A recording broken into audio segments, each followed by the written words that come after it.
Ձեռք բերեք իտալական նրբագեղ ու բարձրակարգ սալիկների նշված տեսականին, վճարելով բացառիկ 4400 դրամ 1 քառակուսի մետրի համար։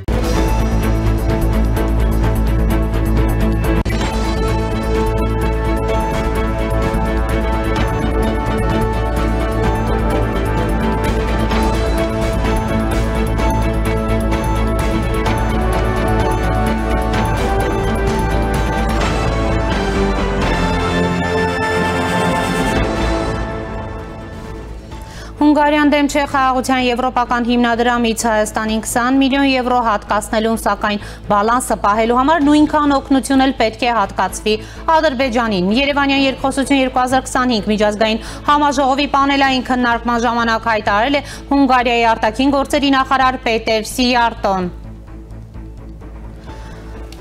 Ռուսաստանը գրեթե վերադարձրել է Վրաստանը, իսկ Հայաստանի հետ խնդիրներ կան։ Միացյալ Նահանգների ռազմական հետախուզությունը Հայաստանին վերաբերող ուշագրավ զեկույց է հրապարակել։ 3+3 ձևաչափը հուսալի հիմք է Հարավային Կովկասի և հարևան պետությունների փոխգործակցության համար, հայտարարել է Ռուսաստանի Դաշնության արտգործնախարար Սերգեյ Լավրովը։ Միևնույն ժամանակ Ռուսաստանի Դաշնության արտաքին գործերի նախարարության պաշտոնական ներկայացուցիչ Մարիա Զախարովան բողոքել է, թե Կապանում Ռուսաստանի հյուպատոսություն չի բացվում։ Մայրաքաղաք Երևանում ժամը 12-ն է, այսօր չորեքշաբթի է, մայիսի 28-ը։ Ես Իրանուշ Պապյանն եմ, ուղիղ եթերում քննարկում ենք անցնող ժամերի ամենակարևոր իրադարձությունները։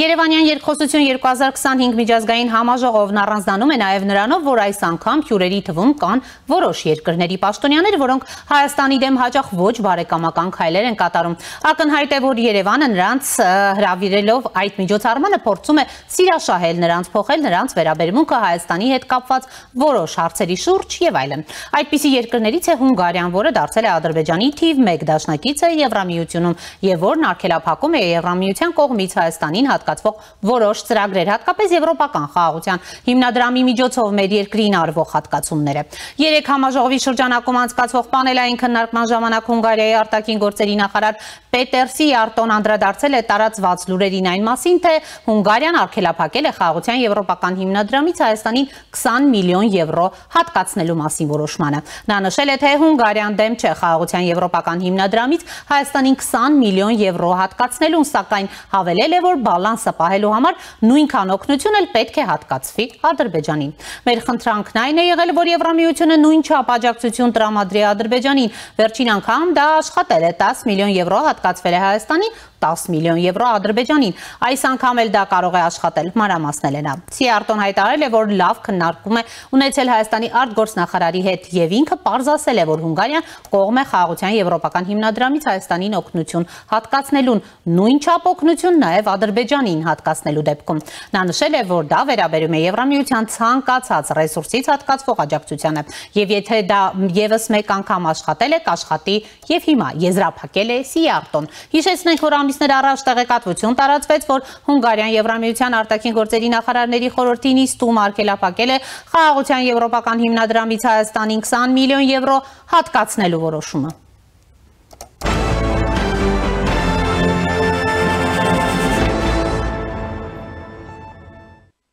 Երևանյան երկխոսություն 2025 միջազգային համաժողովի հյուրերից էր նաև Սլովակիայի վարչապետ Ռոբերտ Ֆիցոն։ Այդ երկիրը Ադրբեջանին է վաճառում զինատեսակներ, որոնք օգտագործվում են Հայաստանի դեմ։ Երևանում Ֆիցոն հայտարարեց, որ Հայաստանի վարչապետին առաջարկել է համագործակցել զենքի արտադրության ոլորտում։ Նշենք, որ նրա հետ Երևան է ժամանել նաև այլ գործընկերներ։ Ֆիցոյի բարձրաձայն այս առաջարկը զենքի համատեղ արտադրության առումով անշուշտ հետաքրքիր է եւ ինչ որ իմաստով անգամ անսպասելի, եթե նկատի առնենք, որ Հայաստանի արտաքին կապերի համատեքստում գործնականում դժվար է հիշատակել երկրորդ այդպիսի հրապարակային հայտարարություն, իհարկե ցանկացած հայտարարություն, որ վերաբերում է համատեղ ռազմարդյունաբերությանը, պետք է լինի մանրամասն քննարկման առարկա, քանի որ դա բավականին նրբերանգներ ունեցող ոլորտ է։ Միևնույն ժամանակ կասկածից վեր է, որ Հայաստանի ռազմարդյունաբերության իրական եւ համակարգային զարգացման համար հաղորդակցությունն այլ երկրների արտադրողների հետ կարևոր է, իհարկե ավելորդ չէ խոսել նաեւ տնտեսական նշանակության մասին,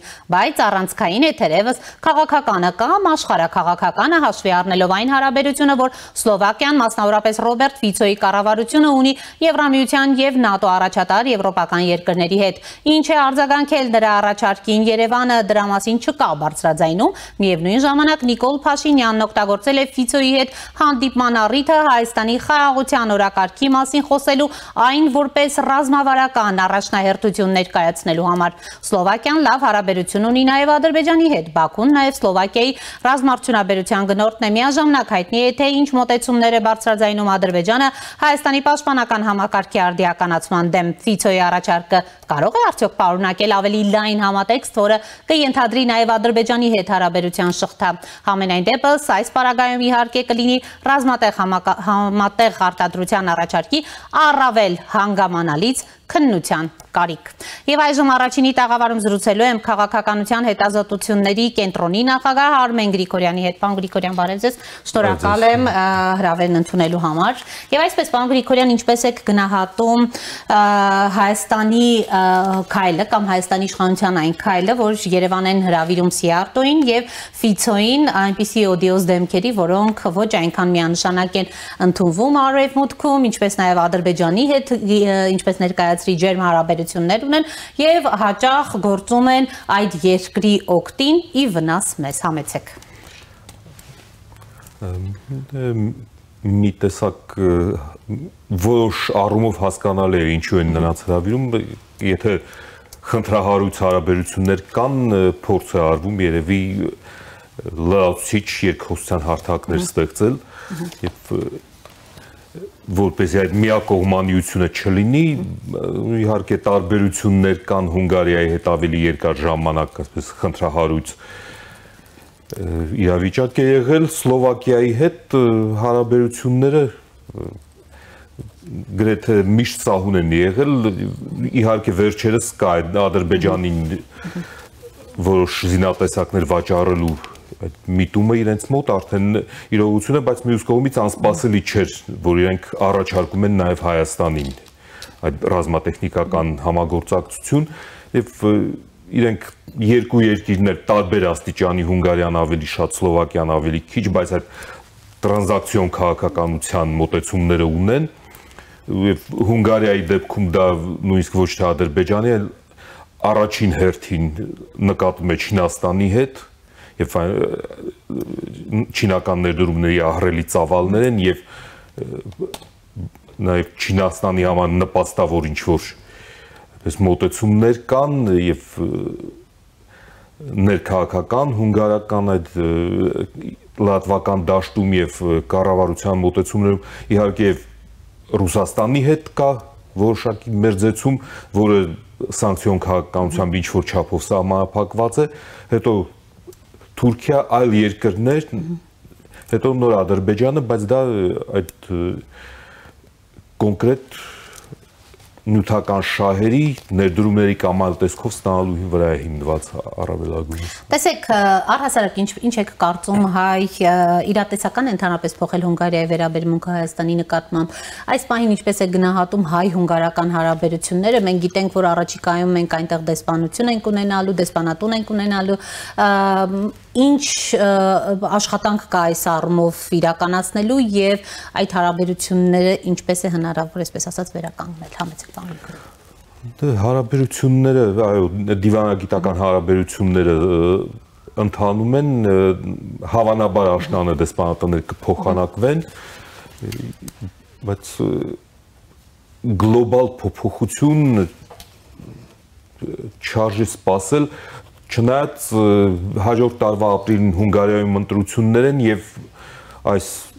մոտ 1.5 տասնամյակում առաջին անգամ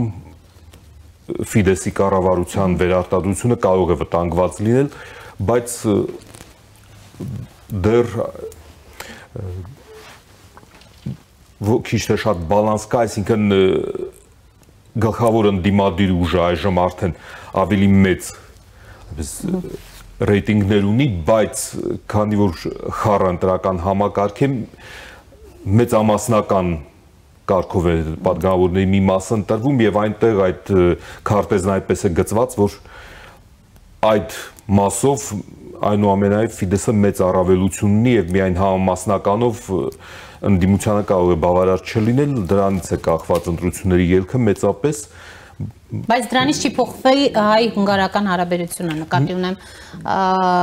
ավելի սերտանալու, ջերմանալու, համագործակցության ավելի լայն շրջանակներ ներառելու։ Եթե այդ ընտրություններով փոփոխություն տեղի ունենա,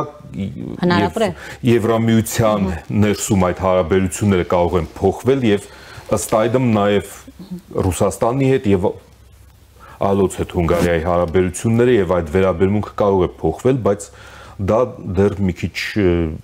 միջնաժամկետ առնվազն հեռանկարի խնդիր է, ոչ թե արագ տեղի ունենա։ Առայժմ Հունգարիան այդ քաղաքականությունն է վարում եւ անսպասելի չէ որ նորից անցած տարվա պես այդ բալանսը ցանկանում է պահպանել Ադրբեջանի հետ, չնայած որոշ այլ առումներով կա համագործակցության ինչ-որ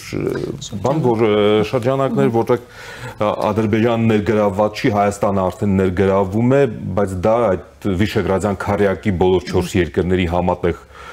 ծրագիրն է, իհարկե առանց Հունգարիայի դրական կողմնորոշման հնարավոր չէր եւ այս տարվա ընթացքում առաջին անգամ Հայաստանը ներգրավվեց Վիշեգրադյան հիմնադրամի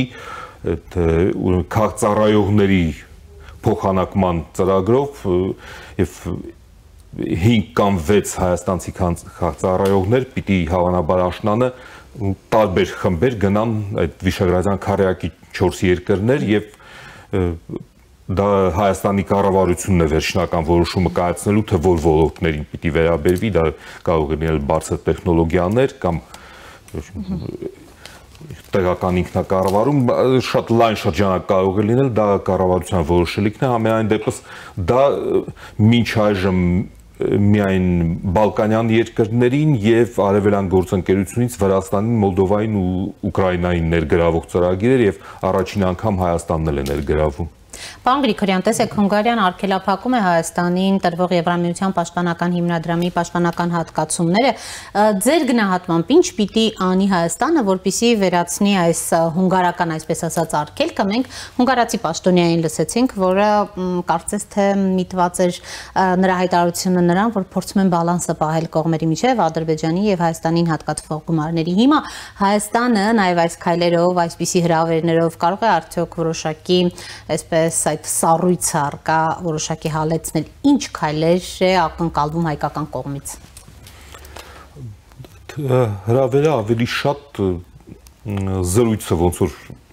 այստեղ շարունակելու այդպիսի առիթ էր, բայց որ այդ գումարի հատկացման առումով իրենք կցանկանային բալանս պահպանել Ադրբեջանի հետ, քիչ թե շատ սպասել էր, քանի որ դա ֆորմալ ինչ-որ ռազմական ոլորտի վերաբերող օժանդակություն է, դա Ադրբեջանը առավել ընդդիմանում է դրան եւ իրենք էլ փորձում են այդ բալանսը պահպանել, թերևս որպեսզի միաժամանակ նաեւ Եվրամիության ներսում, ասեն, տեսեք, մեր սեփական ազդեցությունը ունենք լայացիչ որոշ երկրների հետ ավելի ջերմ հարաբերություններ եւ կարող ենք տարբերվող կարծիք ունենալ եւ այլն, մյուս կողմից այլ հարցեր, եթե գոնե ֆորմալ այսպիսի ռազմական համագործակցության հետ կամ այդ ոլորտը ֆինանսավորելու հետ կապ չունի, իրենք կարող են պակաս արտահայտված այդպիսի բալանսի քաղաքականություն պահել, նույն այդ Վիշեգրադյան հիմնադրամի ծրագիրը, որ ասեցի, կամ վիզաների ազատականացումը, դա իրենց համար այդպիսի խնդիր չի լինի, եթե մի երկիրը ներգրավում է դրանում, մյուսը ոչ։ Պարոն Գրիգորյան, տեսեք, Եվրամիության երկրների գերակշիռ մասը զենք չի վաճառում Ադրբեջանին, բայց գիտենք, օրինակ, Սլովակիան դա անում է։ Մենք կարող ենք ինչ-որ կերպ այս իրավիճակի վրա ազդեցություն ունենալ, փոխել այս իրավիճակը եւ դա ինչպես է հնարավոր։ Միայն Սլովակիան չէ, իհարկե Իտալիան եւ ուրիշներ էլ կան, բայց խնդիրն այն է, որ Սլովակիան այդ Ֆիցոյի կառավարության օրոք հատկապես գնաց այդ տրանզակցիոն քաղաքականության Հունգարիայի հետքերով, այսպես ասած, եւ քանի որ դա մեծ նյութական շահ է պարունակում, մենք չենք կարող համոզել, որ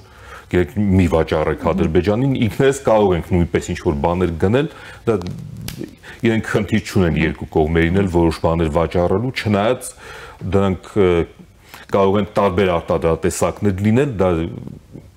մի կողմից Ադրբեջանի դեպքում կարծես հեռահրետանի է, մեզ կարող են այլ բաներ վաճառել, բայց կարող են նաև մասնակին համատեղ արտադրության ինչ-որ հնարավորություն լինել, դա իրենց քաղաքականությունն է, որը այս պահին այդպես է որոշված իրենց կողմից, Ֆիցոյի կառավարությունն էլ այնքան էլ կայուն վիճակում չէ, դա 2-3 պատգամավորների դուրս գալով կարող է ստիպված լինել արտահերթ ընտրության գնալ, բայց առայժմ դա է որ կա եւ իրենք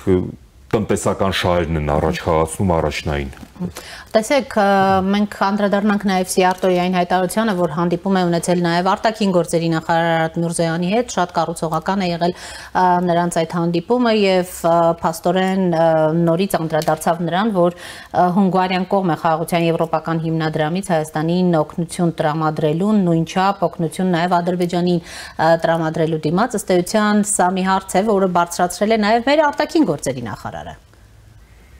Պարոն Գրիգորյան։ Այո, քննարկումները ընթանում են եւ մի քանի ամիս, քանի որ այդ իրավիճակներ, որ արգելափակված էր այդ օգնության տրամադրումը, իհարկե այդ հարցը պետք է եւ կուլուարներում եւ մասամբ արդեն երբ քիչ թե շատ նշмарվում է լուծումը, կարծես թե նաեւ արդեն հանրային տարածքում է քննարկվում, բայց անշուշտ այդ ընթացքում էլ այդ քննարկումները ընթանում էին եւ արտգործնախարարությունում լավատեղյակ էին շաբաթներ, գուցե ամիսներ առաջ էլ Հունգարիայի դիրքորոշման մասին։ Պարոն Գրիգորյան, ըստ էության, եթե ամփոփենք, ապա թե Սլովակիայի, թե Հունգարիայի դեպքում մենք այսպես մեծ անկնկալիքներ չպետք է ունենանք հարաբերությունների խորացման առաջիկայում։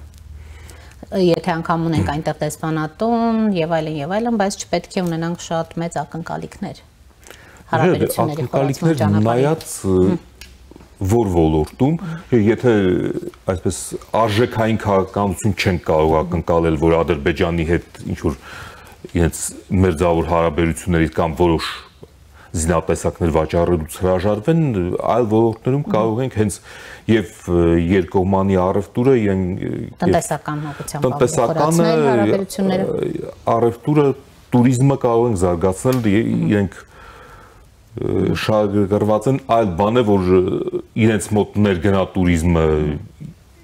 դա իրենց վիզաների տրամադրման տարօրինակ եւ երբեմն նաեւ վիզային կենտրոնների այդ ոչ թե արգելքներն են, վիզային կենտրոնների վիճակն է, որը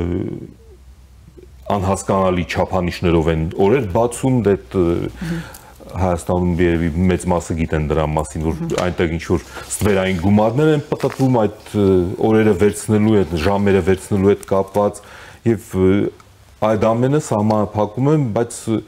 մյուս կողմից ընդհանուր տենդենց կա, որ զարգանում է այդ ուղևորահոսքը եւ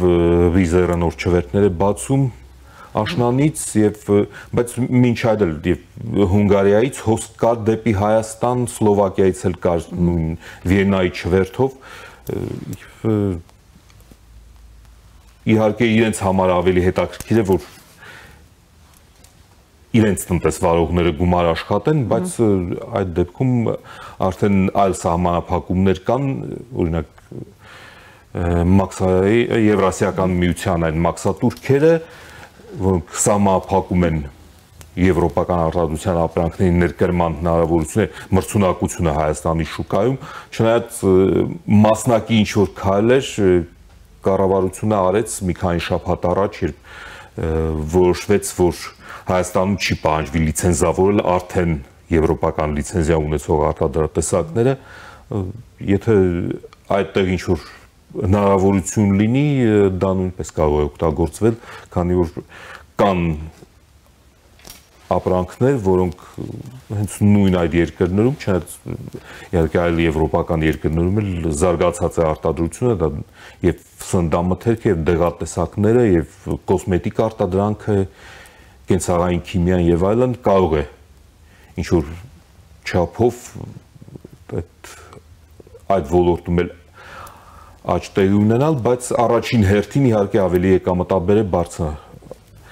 բարձր տեխնոլոգիական ոլորտը, որը նույնպես Երևանյան երկխոսությունում հիշատակվում էր նաև Սիարտոյի կողմից, որ ինչ որ ուզում են երկկողմանի համագործակցություն զարգացնել, Հունգարիան նաև չինական բրենդերի ավտոմեքենաների եւ այլ արտադրանքի, էլեկտրական ավտոբուսների եւ այլն,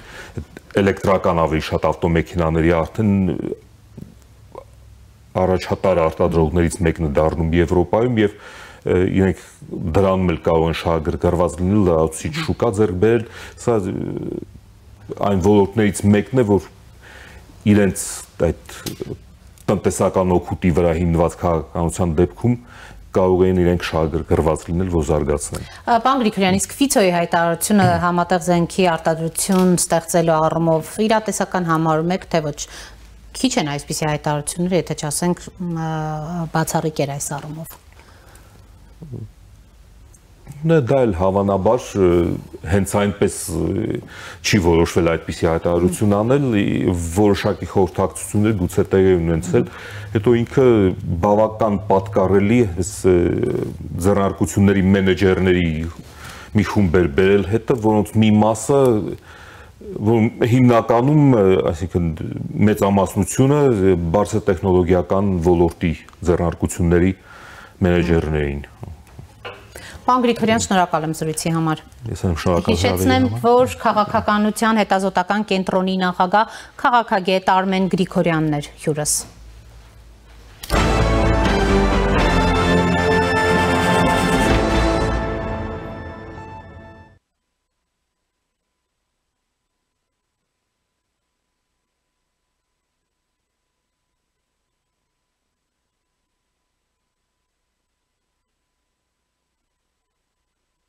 ԱՄՆ պաշտպանության հետազոտական գործակալությունը մտահոգություն է հայտնել վերջին տարիներին Հարավային Կովկասի տարածաշրջանում Ռուսաստանի ազդեցության աճի կապակցությամբ գլոբալ սպառնալիքների վերաբերյալ գործակալության վերջին զեկույցը ցույց է տալիս, որ Ռուսաստանին գրեթե հաջողվել է վերադարձնել Վրաստանը իր ազդեցության գոտի։ Գործակալությունը նշում է, որ կառավարությունը վրացական երազանքի գլխավորությամբ ստեղծել է պայմաններ, որոնք թույլ են տալիս Ռուսաստանին ուժեղացնել իր ազդեցությունը երկրում, հատկապես անցյալ տարվա հոկտեմբերին կայացած խորհրդարանական ընտրություններից հետո։ Ըստ հաղորդագրության Ռուսաստանի եւ Հայաստանի հարաբերությունները անցյալ տարի մնացել են լարված եւ Հայաստանը զգուշացրել է հավաքական անվտանգության պայմանագրի կազմակերպությունից հնարավոր դուրս գալու մասին։ Փաստաթղթում նաեւ ասվում է, որ Ռուսաստանը տեղեկատվական գործողություններ է իրականացրել վարկաբեկելու Հայաստանի ժողովրդավարությունը եւ նրա առավել արևմտավետ ղեկավարությունը։ Զեկույցում Ադրբեջանի հետ Ռուսաստանի հարաբերությունների վերաբերյալ գնահատականներ չկան։ Իրեպ 3 Ռուսաստանի իշխանությունը հերթական անգամ բողոքել է, որ Հայաստանը թույլ չի տալիս նրան Սյունիքում հյուպատոսություն բացել, թե ինչու Սյունիքում մինչև հիմա չի գործում Ռուսաստանի Դաշնության գլխավոր հյուպատոսությունը, պետք է ճշտել հայկական կողմից։ Այս մասին ճեպազրույցում հայտարարել է Ռուսաստանի Դաշնության արտաքին գործերի նախարարության պաշտոնական ներկայացուցիչ Մարիա Զախարովան, պատասխանելով հարցին, թե երբ կբացվի Կապանում հյուպատոսությունը։ Նա ընդգծել է, թե Կապանում Ռուսաստանի գլխավոր հյուպատոսություն բացելու հարցը մանրամասն քննարկվել է Ռուսաստանի Դաշնության արտաքին գործերի նախարար Սերգեյ Լավրովի Հայաստան կատարած այցի ժամանակ։ Պետք է մեզ համոզել այդ տարածաշրջանում հնարավորինս շուտ հյուպատոսություն բացելու անհրաժեշտության հարցում առայժմ Կապանում Ռուսաստանի Դաշնության հյուպատոսություն չկա, ուստի դրա բացատրության վերաբերյալ պաշտոնական դիրքորոշում ստանալու համար պետք է դիմել հայկական կողմին, ասել է Զախարովան։ Հիշեցնենք, որ օրերս Ֆրանսիայի արտաքին գործերի նախարար Ժան-Նոել Բարոն Հայաստանի արտաքին գործերի նախարար Արարատ Միրզոյանի հետ համատեղ ասուլիսի ընթացքում հայտարարել է, որ Գորիսում Ֆրանսիայի հյուպատոսություն է բացվելու։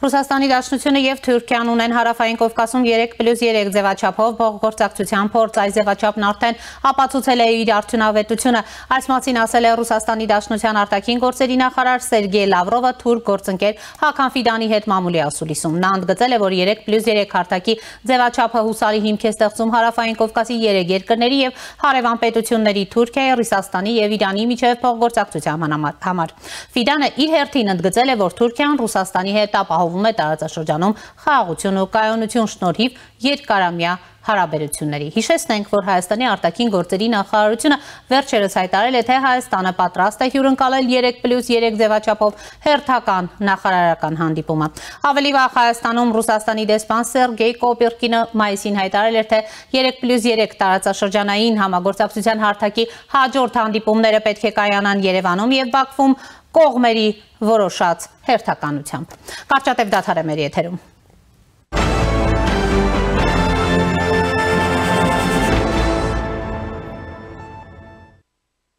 Շարունակում ենք աշխատանքը, կապ ենք հաստատել Վրաստան, Թբիլիսի, զրուցելու ենք միջազգային հարաբերությունների փորձագետ Գեորգի Թումասյանի հետ։ Պարոն Թումասյան, բարև ձեզ, շնորհակալ եմ միանալու համար։ Պարոն Թումասյան, լսում եք ինձ։ Այո։ Եվ այսպես, պարոն Թումասյան, Միացյալ Նահանգների պաշտպանական հետախուզական գործակալությունը մտահոգություն է հայտնել վերջին տարիներին Հարավային Կովկասի տարածաշրջանում Ռուսաստանի ազդեցության աճի կապակցությամբ գլոբալ սպառնալիքների վերաբերյալ գործակալության վերջին զեկույցը ցույց է տալիս, որ Ռուսաստանին գրեթե հաջողվել է վերադարձնել Վրաստանը իր ազդեցության գոտի։ Ինչպես է գնահատում զեկույցը եւ Վրաստանի մասով արված դիտարկումները զեկույցում։ Համեցեք, պարոն Թումասյան։ Ակնհայտ է, որ այս զեկույցը ցույց է տալիս, որ Միացյալ Նահանգները հստակ տեսնում են, որ Վրաստանը վերադառնում է Ռուսաստանի ազդեցության գոտի եւ այդտեղ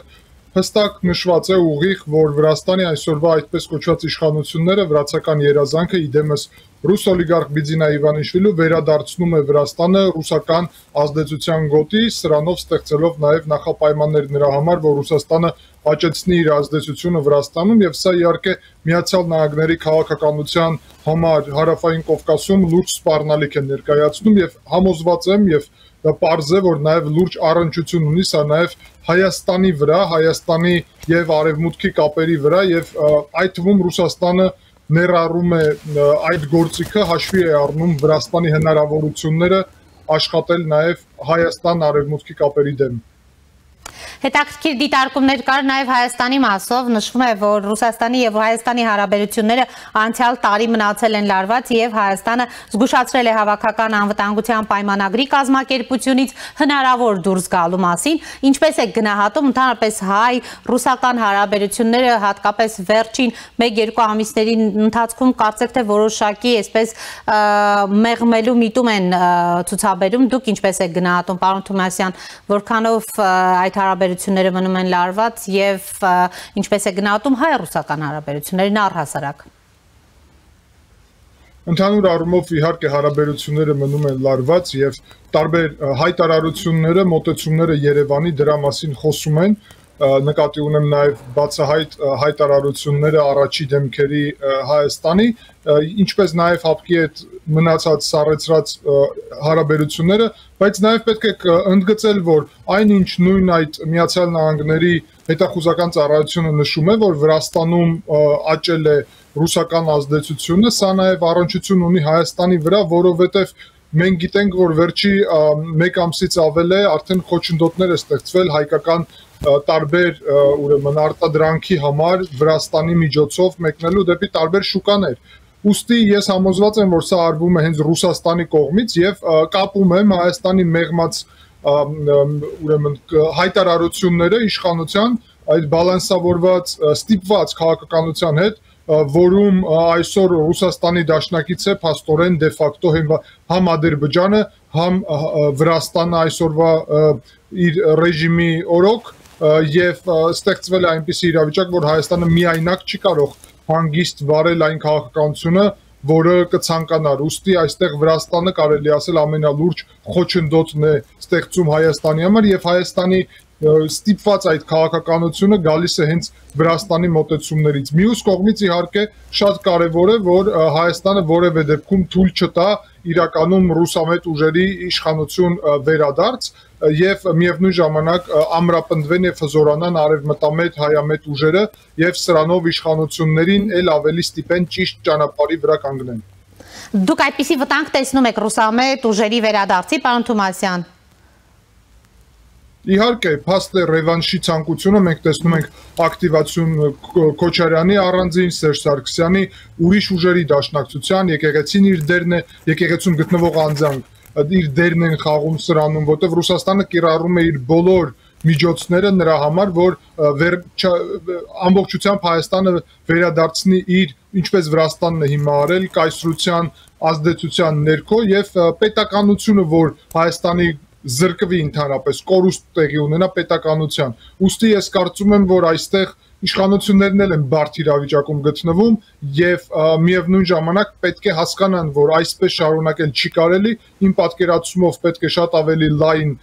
ուժեր լինեն իշխանությունում, Հայաստանին պետք է կոալիցիոն իշխանություն, Հայաստանին պետք է արևմտամետ, եվրոպամետ, եվրոդաշինքի այդ թվում ուժերի հզորացում եւ իշխանությունները ել ավելի պետք է հասկանան, որ չեն կարողանա նախկին ներկա օրակարգով շարունակեն, այլ պետք է հենց ընդլայնվի իշխանությունը, որ կարողանա հայ ժողովուրդը եւս մեկ անգամ աջակցի ոչ միայն քաղաքացիական պայմանագրին, այլ բոլոր արևմտամետ ուժերին նրա համար, որ ռուսական գործակալների ուղիղ ասենք, ուրեմն ռևանշը որևէ դեպքում տեղի չունենա մյուս տարվա ընտրություններում։ Իդեպ, պարոն Թումասյան, հետաքրքիր է Ռուսաստանի Դաշնության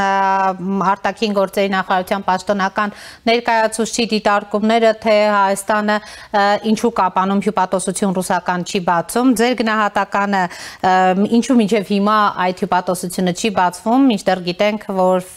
Ֆրանսիայինը առաջիկայում բացվելու է, ինչ է տեղի ունենում, հայկական կողմն է կարծում եք դեմ դրա բացմանը։ Այո, համոզված եմ, որ հայկական կողմը դեմ է, որովհետև մենք բոլորը շատ լավ գիտենք, որ եւ Հայաստանի իշխանություններն էլ դրա մասին բազում անգամ խոսել են, որ Ռուսաստանն է ցանկանում այդպես կոչված էքստրատերիտորիալ Զանգեզուրի միջանցք Ադրբեջանի, իր դաշնակից Ադրբեջանի եւ Թուրքիայի հետ միասին։ Սա Հայաստանի շահերի դեմ է, ուստի Ռուսաստանի եւ Հայաստանի շահերը չեն համընկնում են Հայաստանի եւ Ֆրանսիայի շահերը, Հայաստանի եւ Արևմուտքի շահերը եւ Հայաստանը ես ուրախ եմ, որ ճիշտ ուղղությունով է շարժվում, գործելու է ըստ իր շահերի, այլ ոչ թե ըստ Ռուսաստանի շահերի։ Ցավոք, այն գործակալները, որոնք ուզում են Հայաստանը միութենական պետության մաս դարձնեն եւ այլն, իրանց ցանկությունն է, որ Հայաստանը դարձնեն Ռուսաստանի շահերը սպասարկող չպետություն կարելի ասել։ Ուստի այդ սպառնալիքը շատ լուրջ է եւ Հայաստանի իշխանությունները նաեւ պետք է ընկալեն, որ միջև Հայաստանի տարածքում գտնվում են ռուսական զորքեր, ռուսական հատուկ ծառայություններ, իրականում վտանգը շատ մեծ է եւ Ռուսաստանը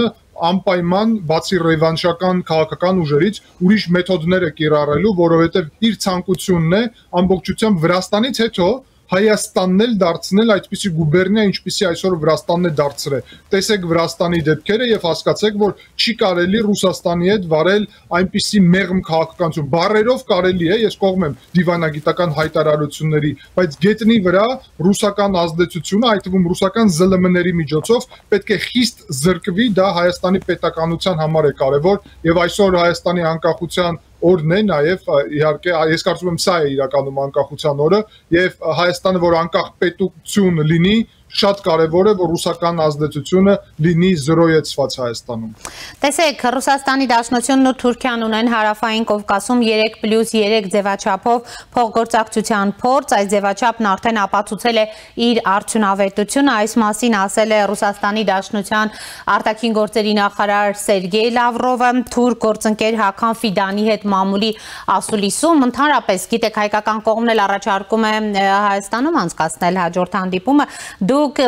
ինչպես եք գնահատում 3+3 ձևաչափը եւ առհասարակ Վրաստանը մասնակից չէ այս գործողություններին, քայլ էլ չկա այս առումով, որ մասնակից կլինի,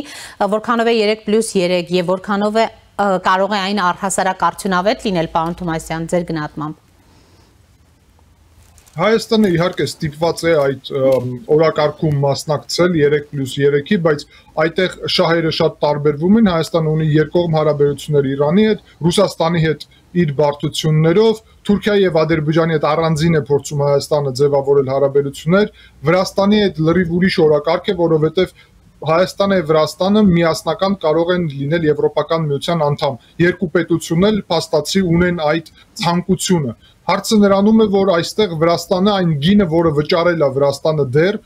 եւ դա Վրաստանի տարածքների միջազգայինորեն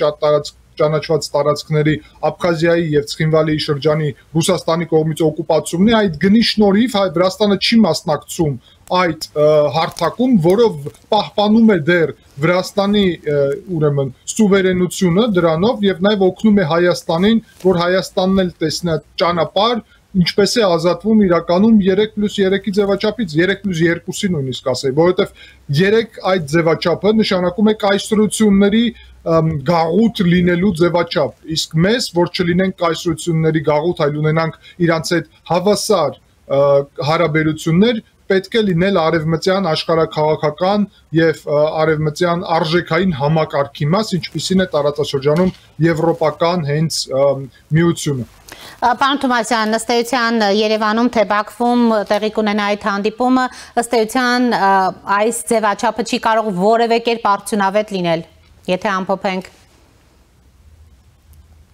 Այս ձևաչափը կարա լինի արդյունավետ վտանգները նվազեցնելու համար, հատկապես այս փուլում, երբ Հայաստանի իշխանությունները բացահայտ ասենք երկու ուղղությունով էլ բռնապետություններ եւ ժողովրդավարություններ շարունակում են իրենց ճակերտներում դիվերսիֆիկացիայի քաղաքականությունը։ Միջև տարածաշրջանում իրավիճակը դառնա ել ավելի պարզ։ Իհարկե, առաջի կարևորությունը նրանում է, որ Վրաստանում իշխանությունը վերադառնա ժողովրդին, վրաց ժողովրդին եւ Ռուսաստանը այստեղ պարտվի։ Միայն դրանից հետո Հայաստանը կկարողանա նվազեցնել այդ հարթակի եւ բռնապետությունների դերը եւ կկարողանա Վրաստանի հետ միասին շարժվել դեպի Եվրոմիություն։ Ուստի Վրաստանում տեղի ունեցող պայքարը վրաց ժողովրդի, որի է նաև կազմում իհարկե Վրաստանի հայ համայնքը, սա շատ կարևոր պատմական պայքար է, որովհետև Հայաստանին նաև պետք է այդ հնարավորությունը եւ այդ հնարավորությունը կարող է լինել միայն Վրաստանի հետ միասին։ Միջև այդ Հայաստանը ստիպված է բալանսավորել իր հարաբերությունները բոլորի հետ, բայց ասեմ, որ ռուսական զորքերը Հայաստանի տարածքում գտնվելով, ռուսական ՖՍԲ-ն Հայաստանի տարածքում, ռուսական գործակալները ներքաղաքական դաշտում, Ռուսաստանի գործակալական ազդեցությունը եկեղեցում, դաշնակցությունում եւ Ռուսաստանի ԶԼՄ-ները Հայաստանի տարածքում հեչ բալանսավորված քաղաքականության նման չէ, այլ նման է նրան, որ Հայաստանը դեռևս կարծում է, որ սա լուրջ վտանգ չէ։ Սա լուրջ վտանգ է Հայաստանի պետականությանը եւ պետք է նաեւ այսօրվա գործող իշխանությունները այդ պատճառով եմ ասում, որ ել ավելի շատ ակտիվ արևմտամետ ուժերի հետ համագործակցեն, որովհետև պետք է նաև լսեն արևմտամետ ուժերի ներկայացուցիչների հայտարարություններին եւ ավելի լավ հասկանան, թե ինչ իրական վտանգներ է գալիս